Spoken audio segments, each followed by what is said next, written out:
নমস্কার। আজকে আমরা একটা নতুন বিষয় নিয়ে উপস্থিত হয়েছি, সেটি হচ্ছে নেচার অফ এডুকেশনাল রিসার্চ। অত্যন্ত তাৎপর্যপূর্ণ একটি বিষয়। শুরুতেই আমরা এই দুটো শব্দকে নিয়ে আমরা আলোচনা করে নেব। একটি হচ্ছে এডুকেশান, আরেকটি হচ্ছে রিসার্চ। এডুকেশান হচ্ছে কি এমন একটি প্রসেস, এটা একটি প্রসেস। কিসের প্রসেস? না তো ইম্যাচিওর্ড পারসনকে ম্যাচিওর্ড করে তোলা, অর্থাৎ is a process of all-round development, is a process of all round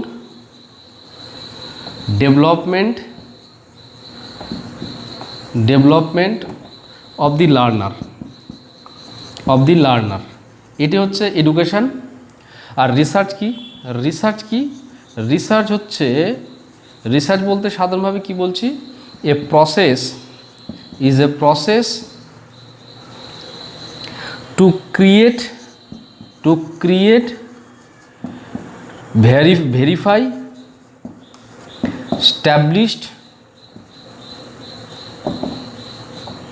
and explore new knowledge.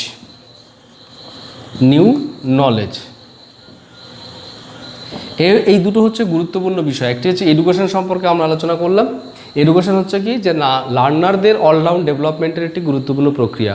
অর্থাৎ একটা মানব শিশু যখন ভূমিষ্ঠ হওয়ার পর তার যে গুরুত্বপূর্ণ মৌলিকত্ব থাকে, তার যে একটা দেহ আছে, মন আছে, আবেগ আছে ইত্যাদি রয়েছে, এবং তার মধ্যে বিভিন্ন রকমের সম্ভাবনাও রয়েছে।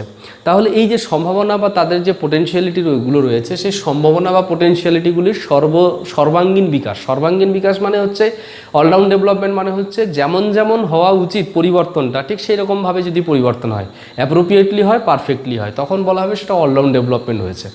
রিসার্চের প্রসঙ্গে বলা হচ্ছে যে এটি হচ্ছে যে জ্ঞান বিষয়ক চর্চা, একটা সত্যানুসন্ধানের প্রক্রিয়া, যার মাধ্যমে কোনো নতুন জ্ঞান রচনা করা হয় বা আবিষ্কার করার চেষ্টা করা হয়। নতুন জ্ঞানকে, অর্থাৎ যে জ্ঞান প্রতিষ্ঠিত রয়েছে সেটাকে যাচাই করার চেষ্টা করা হয়, এবং কোনো জ্ঞানের বিভিন্ন দিক বা কোনো সিদ্ধান্তকে প্রতিষ্ঠা করা হয়। সর্বোপরি বলা যেতে পারে এমন কিছু দিক বা এমন কিছু আইডিয়া থাকতে পারে, যে দিক বা যে আইডিয়াগুলো এই রিসার্চ প্রক্রিয়ার মাধ্যমে এক্সপ্লোর হয়ে থাকে। তাহলে এখানে বলা যাচ্ছে যে এটার কম্বিনেশন হচ্ছে এডুকেশনাল রিসার্চ। অর্থাৎ যখন এই যে রিসার্চের কাজটি এডুকেশনাল ফিল্ডে হবে, অর্থাৎ এডুকেশনাল ফিল্ডে এডুকেশনের মধ্যে এডুকেশনকে নিয়ে যখন এই রিসার্চের টেকনিকগুলোকে ফলো করা হবে, অ্যাপ্লাই করা হবে, তখন সেটা হচ্ছে এডুকেশনাল রিসার্চ হবে। এই এডুকেশনের ফিল্ডে কি রয়েছে? সাধারণভাবে আমরা জানি এডুকেশনাল ফিল্ডে কি রয়েছে, লার্নার রয়েছে। এই যে এডুকেশন সিস্টেমটা মূলত লার্নারদের জন্য। এখানে রয়েছে টিচার। লার্নার রয়েছে মানে লার্নারের তার সাইকোলজিক্যাল কোয়ালিটিস রয়েছে, তার ফিজিক্যাল কোয়ালিটিস রয়েছে, তার ইমোশনাল কোয়ালিটিস রয়েছে, বা একই রকমভাবে টিচার আছে। লার্নার যখন কি করছে, লার্নিং করছে, এমন একটা প্রসেসের মধ্য দিয়ে লার্নার যাচ্ছে যার মাধ্যমে তার বিহেভিয়ারাল চেঞ্জ আসছে, সেটা হচ্ছে লার্নিং প্রক্রিয়া। একই রকমভাবে টিচার কি করছে, তিনি একটা বিশেষ প্রক্রিয়ার মাধ্যমে কিছু ইনস্ট্রাকশন বা নলেজ বা এক্সপিরিয়েন্সগুলো প্রোভাইড করছেন, যার মাধ্যমে বিহেভিয়ারাল চেঞ্জ হচ্ছে লার্নারের, সেটা হচ্ছে টিচিং। এখানে রয়েছে কারিকুলাম বলে একটি বিষয় রয়েছে। কারিকুলাম বলে একটা বিষয়, যে কারিকুলামের মধ্যে বিভিন্ন রকমের অ্যাক্টিভিটি রয়েছে, যে অ্যাক্টিভিটিগুলিতে পার্টিসিপেট করার মাধ্যমে লার্নাররা কিছু না কিছু শিখে থাকে।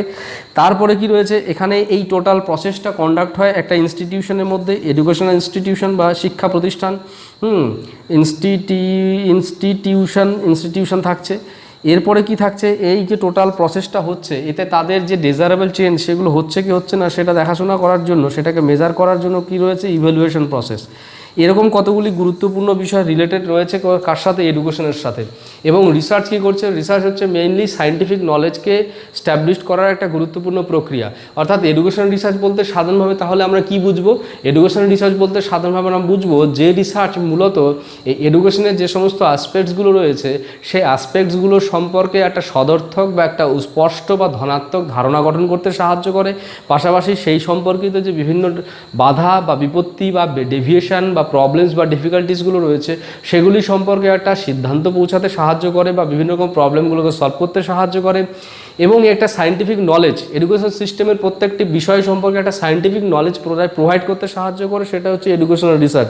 সর্বোপরি বলা যেতে পারে শিক্ষাকে এফেক্টিভ করতে সাহায্য করে। এফেক্টিভ করতে সাহায্য করে মানে এখানে যে ধরনের অ্যাক্টিভিটিগুলি হয়, যেমন লার্নিংয়ের কাজ হয়, টিচিংয়ের কাজ হয়, কারিকুলাম ট্রানজাকশনের কাজ হয়, এই যে এবং ইভ্যালুয়েশনের কাজ হয়। তাহলে লার্নিংয়ের কাজ হচ্ছে, সে লার্নিংয়ের কাজটা যেন কার্যকরী হয়, যথাযথ হয়, উপযুক্ত হয়। একই রকমভাবে টিচিংয়ের যে কাজটি হচ্ছে, সে টিচিংয়ের কাজটি কীভাবে সায়েন্টিফিক্যালি যথাযথ হয়, উপযুক্ত করা যায়, পারফেক্ট করা যায়। একই রকমভাবে কারিকুলাম যেটা রয়েছে, সে কারিকুলামকে বাস্তবায়িত করার জন্য বা ট্রানজাকশন করার ক্ষেত্রে সেই রিলেটেড কাজগুলি কতটা তাৎপর্যপূর্ণ হয় বাস্তবায়িত করা যেতে পারে সায়েন্টিফিক্যালি, সেই সম্পর্কিত দিশা প্রদান করা, সেই সম্পর্কে স্ট্র্যাটেজি প্রোভাইড করা, সেই সম্পর্কে টেকনিক প্রোভাইড করার জন্য যে সায়েন্টিফিক অনুশীলন এডুকেশন বিষয়ক, সেই সায়েন্টিফিক অনুশীলনকে প্র্যাকটিক্যালি বলা হচ্ছে এডুকেশনাল রিসার্চ। এবার আমরা এই এডুকেশনাল রিসার্চের কতগুলি সাধারণ বৈশিষ্ট্য বলা যেতে পারে বা তার প্রকৃতি সম্পর্কে আমরা আলোচনা করব। এই প্রকৃতি সম্পর্কে আলোচনা করলে আমরা প্রকৃতপক্ষে বুঝে নিতে পারবো যে এডুকেশনাল রিসার্চটি আসলে কি এবং এই এডুকেশনাল রিসার্চটি কেন দরকার এবং কেন একটি সমাজ নির্মাণের জন্য বা রাষ্ট্র নির্মাণের জন্য এডুকেশনাল রিসার্চের গুরুত্ব রয়েছে। প্রথমে বলা হচ্ছে যে educational research is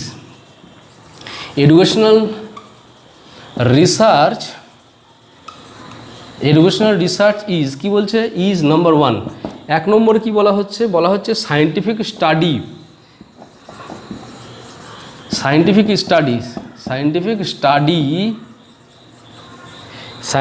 study to make teaching effectiveness, and to learning effectiveness, make teaching and learning effectiveness। এখানে আমাদেরকে মনে রাখতে হবে যে এফেক্টিভ টিচিং কাকে বলবো। মূলত আমরা জানি যে টিচিং কাকে বলে সে সম্পর্কে একটু আমরা আলোচনা করে নিই সংক্ষেপে। টিচিং কি? টিচিং হচ্ছে একটা প্রসেস, যে প্রসেসের মধ্য দিয়ে কি করা হয়, কিছু নলেজ বা process to deliver knowledge or information,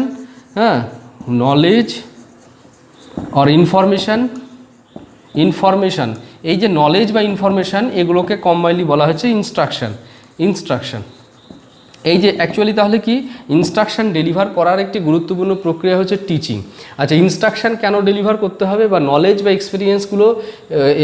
বা ইনফরমেশন বা এক্সপিরিয়েন্সগুলো লার্নারের কাছে কেন যাওয়া দরকার? না তো লার্নারের কিছু পরিবর্তন আনতে হবে। লার্নারের পরিবর্তন কোন কোন দিক থেকে হবে আমরা প্রথমেই আলোচনা করেছি। অলরাউন্ড ডেভেলপমেন্ট এডুকেশন বলতে গিয়ে বলা হয়েছে অলরাউন্ড ডেভেলপমেন্টের প্রক্রিয়া। আমরা জানি তার একটা দেহ আছে, ফিজিক্যাল স্টেট আছে, ফিজিক্যাল স্টেট একটা আছে। 2 নম্বর কি, সাইকোলজিক্যাল স্টেট রয়েছে। তার মধ্যে কি রয়েছে, তার মধ্যে পোটেনশিয়ালিটি রয়েছে, হিডেন পোটেনশিয়ালিটি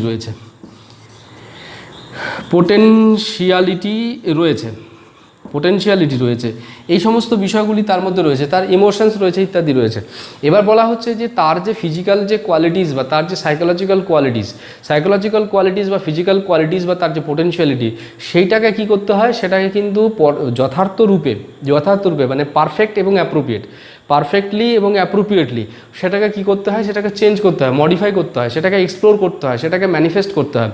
যদি তাদের যে ফিজিক্যাল ক্যারেক্টার্স রয়েছে, যদি তার সাইকোলজিক্যাল পোটেনশিয়ালিটিসগুলো রয়েছে, সাইকোলজিক্যাল পাওয়ার রয়েছে, এবিলিটি রয়েছে, সেগুলোকে যদি যথার্থভাবে এক্সপ্লোর করতে হয় বা এক্সপ্লোর হয় বা সেটা মডিফাই হয়, সেটা চেঞ্জ হয়, তাহলে কিন্তু সে কী হবে, সে কিন্তু একটা এফেক্টিভ হিউম্যান বিং, একটি এফেক্টিভ হিউম্যান বিং বা একটা এফেক্টিভ পার্সোনালিটিতে কিন্তু কনভার্ট হবে। এই এফেক্টিভ পার্সোনালিটি তৈরি করাই হচ্ছে অ্যাকচুয়ালি এডুকেশনের মূল উদ্দেশ্য।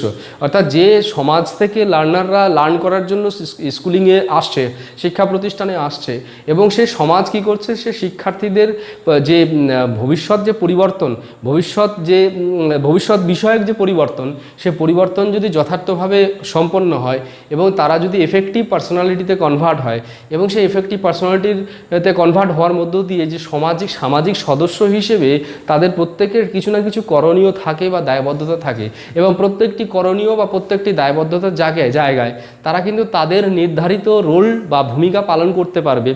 সমাজে তাদের যে অংশগ্রহণ, তাদের যে পার্টিসিপেশন, সে পার্টিসিপেশনের কাজটি কিন্তু তারা যথার্থভাবে করতে পারবে। তাহলে এই যে তাদের যে সোশ্যাল পার্টিসিপেশন বা তাদের যে effective participation in social system, একই রকমভাবে effective participation or effective playing the role effectively in social system, in national system, in family system, এই বিভিন্ন সিস্টেমে তারা কিভাবে নিজেদেরকে উপযুক্ত করে তুলতে পারছে, এইটা মূলত ঠিক করে দেবে কে? এটা মূলত ঠিক হবে এফেক্টিভ পার্সোনালিটি ডেভেলপমেন্টের মাধ্যমে। তাহলে এফেক্টিভ পার্সোনালিটি ডেভেলপমেন্ট যদি তাদের হয় তাহলে বলা হবে যে তাদের এফেক্টিভ লার্নিং হয়েছে। আর এই এফেক্টিভ লার্নিংয়ের পেছনে যে বিষয়টি কার্যকরী থাকে সেটা হচ্ছে এফেক্টিভ টিচিং। তাহলে লার্নিংকে কিভাবে এফেক্টিভ করা যায়, টিচিংকে কিভাবে এফেক্টিভ করা যায়, সেইটা সম্পর্কে একটা সায়েন্টিফিক স্টাডি মূলত কে করে থাকে? যে অনুশীলন পদ্ধতি বা অনুশীলনের ক্ষেত্র হয়ে থাকে, সে অনুশীলন পদ্ধতি বা অনুশীলন ক্ষেত্রটি এডুকেশনাল রিসার্চ। অর্থাৎ টিচিংকে এফেক্টিভ করার জন্য যা যা করণীয়, টিচিংকে এফেক্টিভ করার জন্য যে সমস্ত নর্মসগুলোকে আবিষ্কার করা দরকার, রচনা করা দরকার, যে সিদ্ধান্তগুলো নেওয়া দরকার এবং উপযুক্ত ব্যক্তিত্ব নির্মাণ করার জন্য যে ধরনের সিদ্ধান্তগুলো নেওয়া দরকার এবং সেই সিদ্ধান্তগুলোকে বাস্তবায়িত করার জন্য যে ধরনের ব্যবস্থা গ্রহণ করা প্রয়োজন, সে সম্পর্কে উপযুক্ত বা কার্যকরী সিদ্ধান্ত নেওয়ার একটা সায়েন্টিফিক অনুশীলনের একটা গুরুত্বপূর্ণ প্রক্রিয়া হচ্ছে, বিজ্ঞানভিত্তিক অনুশীলনের গুরুত্বপূর্ণ প্রক্রিয়া হচ্ছে এডুকেশনাল রিসার্চ। এটি কিন্তু আমাদেরকে উপযুক্তভাবে মনে রাখা দরকার। এরপরে আমরা এডুকেশনাল রিসার্চ সম্পর্কে বলবো যে এডুকেশনাল রিসার্চ কি, যে বিষয়টি মূলত আমরা তাহলে এখান থেকে দেখলাম যে এফেক্টিভ পার্সোনালিটি বিল্ড করা কেন দরকার? না তো একটা এফেক্টিভ সোসাইটি ডেভেলপ করার জন্য, একটা এফেক্টিভ সোসাইটিতে এফেক্টিভ রোল প্লে করার জন্য। সেই জন্য আমাদের এফেক্টিভ পার্সোনালিটির দরকার এবং সেই এফেক্টিভ পার্সোনালিটি তৈরি করবে কে? এডুকেশনাল রিসার্চ বিশেষ রকমের স্ট্র্যাটেজি প্রোভাইড করার মাধ্যমে। এরপরে কি বলা হচ্ছে? এরপরে বলা হচ্ছে systematic study of academic condition. Systematic study of academic condition, academic conditions যেগুলো রয়েছে সেগুলোকে সিস্টেমেটিক স্টাডি করা এবং অ্যান্ড ইটস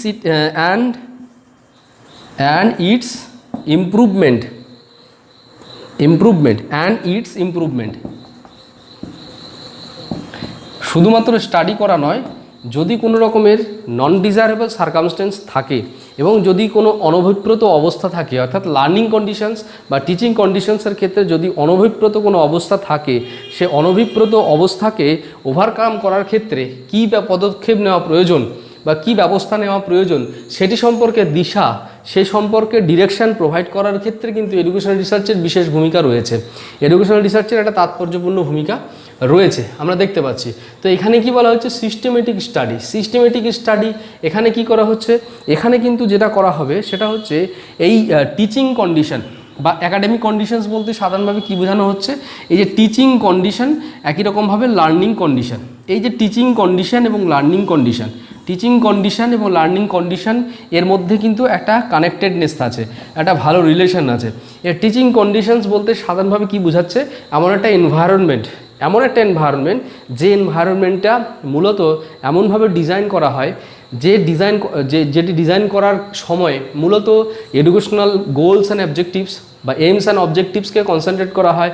এডুকেশনাল যে ফিলোসফিগুলো রয়েছে, তার যে সাইকোলজিক্যাল পার্সপেক্টিভস রয়েছে, সোশ্যাল পার্সপেক্টিভস রয়েছে, সেগুলোকে ফোকাস করা হয় এবং সেগুলোকে গুরুত্ব দেওয়ার মাধ্যমে অ্যাকচুয়ালি কী করা হয়? টিচিং এনভায়রনমেন্টকে ডিজাইন করা হয়। টিচিং এনভায়রনমেন্ট কিন্তু ক্রিয়েট হয়।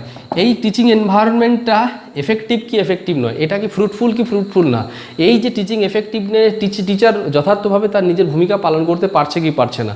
একই রকমভাবে এই টিচিং এনভায়রনমেন্টটা এটা লার্নিং এনভায়রনমেন্টের সাথে অ্যাসোসিয়েটেড কি না, লার্নিং এনভায়রনমেন্টের সাথে অ্যাসোসিয়েটেড কিনা।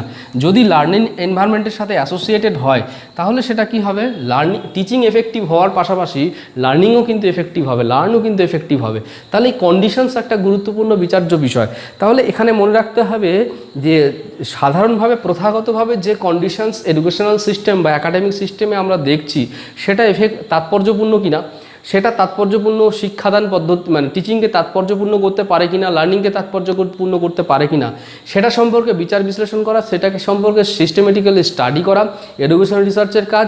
পাশাপাশি বলা যেতে পারে যে এমন কি পরিস্থিতি বা এমন কি পরিবেশ নির্মাণ করা যেতে পারে বা রচনা করা যেতে পারে, টিচিং এনভায়রনমেন্টে এমন কি কি ব্যবস্থা নেওয়া যেতে পারে, এমন কোন কোন পরিস্থিতি সেখানে ইনক্লুড করা যেতে পারে বা অ্যাক্টিভিটিকে ডিজাইন করা যেতে পারে, যে অ্যাক্টিভিটি বা যে পরিস্থিতিগুলি মূলত টিচিংয়ের জন্য অনুকূল হবে, লার্নিংয়ের জন্য অনুকূল হবে এবং লার্নারদের যে সাইকোলজিক্যাল পোটেনশিয়ালিটি রয়েছে, ফিজিক্যাল পোটেনশিয়ালিটি রয়েছে, ফিজিক্যাল ফিচার্স রয়েছে, সাইকোলজিক্যাল ফিচার্স রয়েছে, সেগুলোর অনুসারী হবে বা তাৎপর্যপূর্ণ হবে।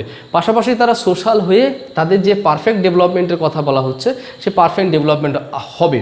তো এখানে কি বলা হচ্ছে যে লার্নিং কন্ডিশনস যদি ডেভিয়েটেড হয়, টিচিং কন্ডিশনস যদি ডেভিয়েটেড থাকে, তার মধ্যে যদি ড্রব্যাকস থাকে, সেগুলোকে কি করে ওভারকাম করা যায়, সেটাকে কি করে ইমপ্রুভ করা যায় সে সম্পর্কে হাইলাইট করা, সে সম্পর্কে বিশেষ ভূমিকা রাখা বা ভূমিকা প্রদর্শন করা কিংবা স্পেসিফিক ডিরেকশন প্রোভাইড করা এডুকেশনাল রিসার্চের মূলত কাজ বা এডুকেশনাল রিসার্চ এই কাজটি করে থাকে। এডুকেশনাল রিসার্চের মধ্য দিয়ে মূলত অ্যাকাডেমিশিয়ানস যারা রয়েছেন তারা কিন্তু তাদের যে নিজের যে দায়বদ্ধতার জায়গাগুলি সেগুলোকে কিন্তু তারা কিন্তু যথার্থভাবে পালন করতে পারেন। 3 নম্বর যে জায়গাটির কথা বলা হচ্ছে continuous and comprehensive study of educational problems and difficulties, যেটা সম্পর্কে অলরেডি আমরা আলোচনা করেছি। এডুকেশনাল রিসার্চ কী করছে, তার আলোচ্য বিষয়ই হচ্ছে কন্টিনিউয়াস স্টাডি করা, কন্টিনিউয়াস অ্যান্ড কম্প্রিহেন্সিভ, এবং সেটাকে ব্যাপকভাবে গুরুত্ব দেওয়া, কম্প্রিহেন্সিভলি স্টাডি করা, continuous and comprehensive study of educational problems, of educational problems and difficulties ইত্যাদি। তাহলে এখানে কি বলা হচ্ছে যে একাডেমিক প্রবলেমস, বিভিন্ন রকমভাবে একাডেমিক প্রবলেমস আসবে। মূলত যে একাডেমিক যে সমস্ত বা আসতে পারে যে সমস্ত একাডেমিক কম্পোনেন্ট রয়েছে সেগুলোকে কেন্দ্র করেই তাদের সাথে সম্পর্কযুক্ত এরকম বিভিন্ন রকম প্রবলেমস আসে। কীরকম প্রবলেমস হতে পারে, বিভিন্ন রকমের লার্নাররা সোসাইটির বিভিন্ন জায়গা থেকে আসার ফলে কি হবে, তাদের যে সোশ্যাল পার্সপেক্টিভস, তাদের যে ফ্যামিলি ব্যাকগ্রাউন্ড বা তাদের সোশ্যাল পার্সপেক্টিভস বা তাদের যে প্যারেন্টাল নার্চারিং মেকানিজম, এই প্যারেন্টাল নার্চারিং মেকানিজম একই রকম না হওয়ার জন্য তারা যখন শিক্ষা প্রতিষ্ঠানে আসার জন্য তাদের মধ্যে কিন্তু একটা বৈচিত্র্যপূর্ণ একটা কিন্তু ডাইভার্সিটি তাদের মধ্যে দেখা যায়, বিহেভিয়ারাল ডাইভার্সিটি তাদের মধ্যে দেখা যায়, সাইকোলজিক্যাল ডাইভার্সিটি দেখা যায়। একই রকমভাবে যে সোশ্যাল পার্টিসিপেশনের ক্ষেত্রেও কিন্তু ডাইভার্সিটি দেখা যায়, একই রকমভাবে অ্যাডজাস্টমেন্টের ক্ষেত্রেও কিন্তু তাদের মধ্যে ডাইভার্সিটি দেখা যায়। তাহলে এবার বলা হচ্ছে যে সেই ডাইভার্সিটি থেকে অর্থাৎ লার্নারের পার্টিসিপেশনের পরিপ্রেক্ষিতে যে ডাইভার্সিটি তৈরি হচ্ছে কিংবা লার্নারের যে সোশিও ইকোনমিক স্টেটাসের পরিপ্রেক্ষিতে যে ডাইভার্সিটি তৈরি হচ্ছে, সবথেকে আরেকটি গুরুত্বপূর্ণ বিষয় যে টিচাররাও কিন্তু তাদের সাইকোলজিক্যাল ক্যাপাসিটি বা পোটেনশিয়ালিটি বা তাদের যে এক্সপার্টাইজ সব শিক্ষকের কিন্তু একই রকম থাকে না, এবং সেই সব শিক্ষকের যেহেতু এক্সপার্টাইজ একই রকম থাকে না, সাইকোলজিক্যাল পোটেনশিয়ালিটি বা পার্সোনালিটি তাদের যেহেতু একই রকম নয়, তাদের মধ্যেও কিন্তু একটা গুরুত্বপূর্ণ ডাইভার্সিটি দেখতে পাওয়া যায়, পার্সোনালিটির দিক থেকে ডাইভার্সিটি দেখা যায়। এই ডাইভার্সিটির মধ্যে যখন কোনো ইমব্যালেন্সিং কন্ডিশনস অ্যারাইজ করে, যখন এই দুই বা ততোধিক বিষয়ের মধ্যে ডাইভার্সিটি যখন মেলবন্ধন হয় না, তখন কি দেখা যায় বিভিন্ন রকমের কিন্তু প্রবলেমস অ্যারাইজ হতে পারে, বিভিন্ন রকমের ডিফিকাল্ট সিচুয়েশান অ্যারাইজ হতে পারে। এই প্রবলেম বা ডিফিকাল্টিগুলোকে সলভ করার জন্য মূলত এগুলোকে কিভাবে সলভ করা যায়, কিভাবে সলভ করা যেতে পারে সে সম্পর্কে একটা কন্টিনিউয়াস স্টাডি করে থাকে এই এডুকেশনাল রিসার্চ। এডুকেশনাল রিসার্চের মাধ্যমে কিন্তু একটা কন্টিনিউয়াস স্টাডি হয় এবং একটা কম্প্রিহেন্সিভ স্টাডি হয়। এই কন্টিনিউয়াস অ্যান্ড কম্প্রিহেন্সিভ স্টাডির মাধ্যমেই কিন্তু মূলত এই যে একাডেমিক বা এডুকেশনাল যে প্রবলেমস বা ডিফিকাল্টিসগুলো রয়েছে সেগুলোকে কিন্তু স্পেসিফিক্যালি সলভ করা যায় বা তার সেখান সম্পর্কে বিভিন্ন রকম কি পয়েন্টস বা কি আসপেক্টসগুলোকে কিন্তু আইডেন্টিফাই করা যেতে পারে। সেটি কিন্তু এডুকেশনাল রিসার্চের আরেকটি তাৎপর্যপূর্ণ বিচার্য বিষয়। এরপরে যে আমরা আলোচনা করব সেটি হচ্ছে এরকম যে এডুকেশনাল রিসার্চ সম্পর্কে আলোচনা করতে গিয়ে বা তার যে প্রকৃতি সম্পর্কে আলোচনা করতে গিয়ে বলতেই হয় যে এডুকেশনাল রিসার্চটা কি? Critical study for effective perfective and appropriate personality development of learners, যেটি সম্পর্কে অলরেডি আমরা আলোচনা করেছি। এর মূল কাজই হচ্ছে ক্রিটিক্যাল স্টাডি। এটাকে ডিটেলে স্টাডি করা হয়। কাকে স্টাডি করবে, কাদেরকে স্টাডি করবে? স্টাডি ফর, এখানে পারপাস উল্লেখ করে দিয়েছে। এফেক্টিভ, এখানে কিন্তু অনেকগুলো ডায়ামিটার বা অনেকগুলো প্যারাডাইম উল্লেখ করে দিয়েছে। এফেক্টিভ পার্সোনালিটি ডেভেলপমেন্ট বা এফেক্টিভ। তারপর হচ্ছে পারফেক্ট। পারফেক্ট কিসের ক্ষেত্রে বলা হচ্ছে? যেন যেমনটা হওয়া উচিত ঠিক তেমনটা যেন হয়। ঠিক একই রকমভাবে বলা হচ্ছে অ্যাপ্রোপ্রিয়েট, যেখানে কোনো রকমের যাতে ঘাটতি না থাকে, অর্থাৎ অ্যাপ্রোপ্রিয়েট বলে একটা শব্দ ব্যবহার করা হচ্ছে, হ্যাঁ, যথার্থ বা উপযুক্ত। Personality development, personality development of learners, development of learners, অর্থাৎ শুধুমাত্র থিওরিটিক্যাল একাডেমিক যে প্রসপারিটি সেটাকে মেনটেন না করে তাদের যে পার্সোনালিটি হবে সেটা যেন পারফেক্ট হয়। পারফেক্ট বলতে এখানে কি বলা হচ্ছে? পারফেক্ট যেন বলা হচ্ছে মানে যেমন মেনলি যেমন পার্সোনালিটি যেটা হতে হয়, পার্সোনালিটি যেটা হতে হবে সেটা কিন্তু একটা ফুললি ডায়নামিক একটা ফিচার্স হবে। ব্যক্তির যে সাইকোলজিক্যাল কোয়ালিটিস রয়েছে এবং ফিজিওলজিক্যাল কোয়ালিটিস রয়েছে, তার একটা ডায়নামিক, স্পেসিফিক একটা ডায়নামিক অর্গানাইজেশন হবে। এই অর্গানাইজেশন যদি ডায়নামিক হয়, এই ডায়নামিক অর্গানাইজেশনটা পারফেক্ট হবে।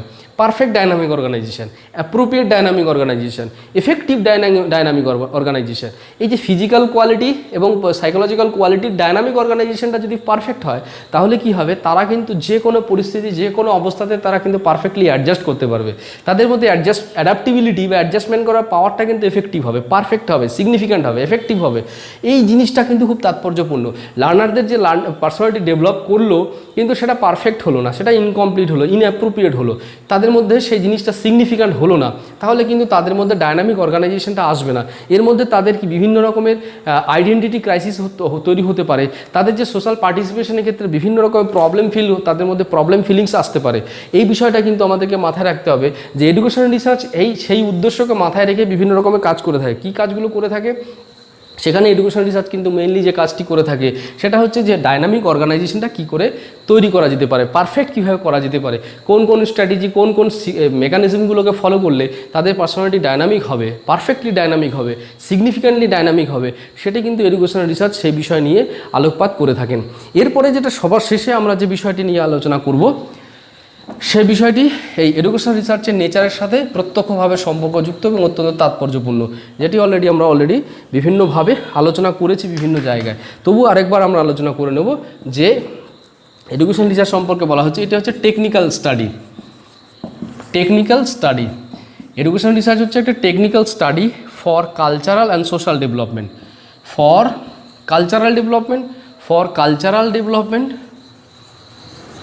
Cultural and social development.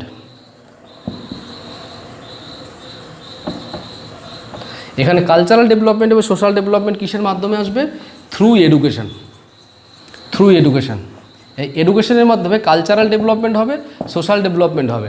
এই সোশ্যাল ডেভেলপমেন্ট এবং কালচারাল ডেভেলপমেন্টটা ঘটানোর একটা টেকনিক্যাল স্টাডি হচ্ছে এডুকেশনাল রিসার্চ। এখানে আমাদেরকে মনে রাখা দরকার যে কোনো সমাজ বা যে কোনো জনগোষ্ঠীর কাছে তার যে নিজস্ব সংস্কৃতি, সে সংস্কৃতি অত্যন্ত তাৎপর্যপূর্ণ। সংস্কৃতি হচ্ছে এমন একটা কিউমুলেটিভ স্টেট কেন বলা হচ্ছে? Cumulative state of knowledge, experience, policies, programs etcetera, lifestyles, feelings, philosophy ইত্যাদি। তাহলে যাই হোক, এখানে যেটা বলা হচ্ছে যে এটাকে কি বলা হচ্ছে যে এটা একটা কালচার। কীরকম কালচার? কি তাহলে কালচার হচ্ছে একটা কিউমুলেটিভ স্ট্যাটাস বা কিউমুলেটিভ স্টেট অফ কিসের? নলেজের, এক্সপিরিয়েন্সের, লাইফস্টাইলের, হ্যাঁ, এরকম অনেকগুলো বিষয় রয়েছে যেগুলো ব্যক্তি, সমাজ এর সাথে প্রত্যক্ষ বা পরোক্ষভাবে সম্পর্কযুক্ত, রীতিনীতিরূপে সম্পর্কযুক্ত। এই যে কিউমুলেটিভ স্টেট, এই যে এখানে কি বলা হচ্ছে যে কোনো একটা নির্দিষ্ট সময়ে কোনো একটি প্রজন্ম যে জ্ঞান বা অভিজ্ঞতাগুলি আবিষ্কার করছেন তাদের দৈনন্দিন জীবনের প্রয়োজন পূরণ করার জন্য, কিংবা তাদের যে অভিযোজনের উদ্দেশ্য, সেই অভিযোজনের উদ্দেশ্যকে পূরণ করার জন্য যে নলেজ, এক্সপিরিয়েন্স বা পলিসিগুলো ডিজাইন করছেন, সেই নলেজ, এক্সপিরিয়েন্স বা পলিসিগুলো দেখা গেল একটা সময়ের পরিবর্তনের সাথে সাথে আরেকটা অন্য প্রজন্মের কাছে সেটি সেটি ফরওয়ার্ড হলো। এই ফরওয়ার্ড করার কাজটি হচ্ছে এডুকেশনের, এবং সেটা ফরওয়ার্ড করার সময় টেকনিক্যালি কীভাবে ফরওয়ার্ড করা যায় সেটা সম্পর্কেও কিন্তু এডুকেশন বিশেষভাবে চর্চা করে থাকে।